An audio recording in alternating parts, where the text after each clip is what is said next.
Hello, good day everyone. This is G2 at ngayon naman guys, mag-i-install tayo ng server. Okay, and this is the very first page na makikita natin.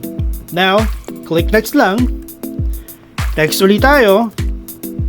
And then make sure na nakaselect yung ating install Windows server and then put a check mark dito sa maliit na box. Tapos next. And then make sure na maselect natin yung standard eval na may desktop experience. Okay, just click next. And then of course, accept.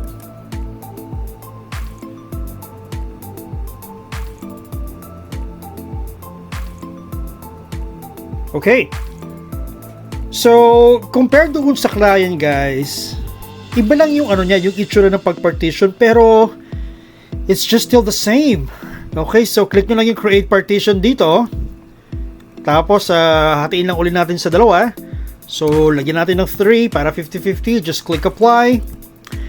And then, antayin natin yung partition na lalabas.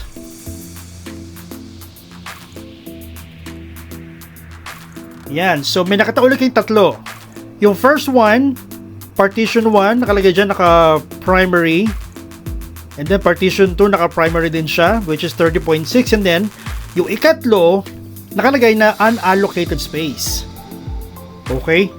So, since meron na tayong 30.7 na naka-primary, etong isa na to, kailangan din natin tong i-partition. Okay, so create partition lang. Apply.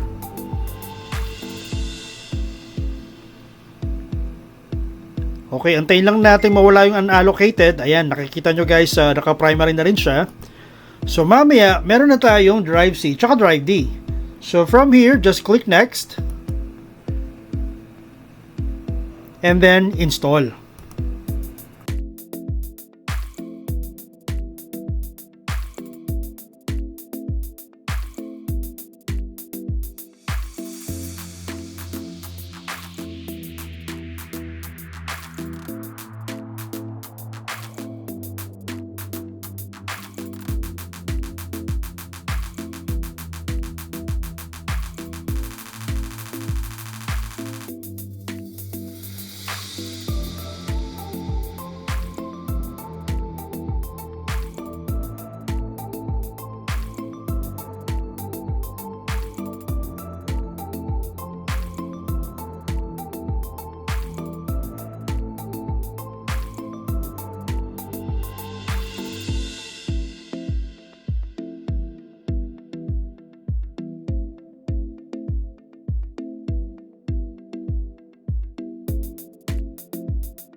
Okay, so sa part na to guys, hihinga lang tayo ng password.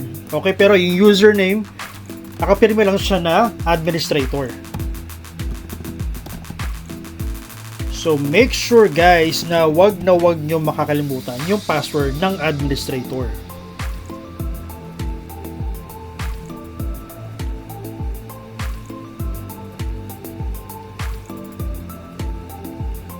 Ayan. So tapos na ang ating install ng server. Okay, close lang natin ito. May mga konting pop-ups.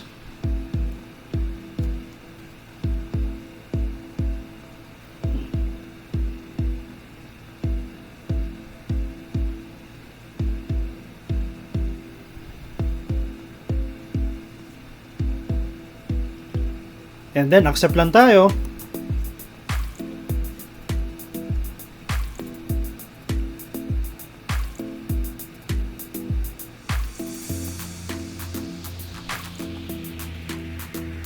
Okay, close lang natin tong small window here. And then, makikita na natin yung ating server manager na page. Which is this one. So, silipin muna natin yung partition natin. Kung dalawa nga ba.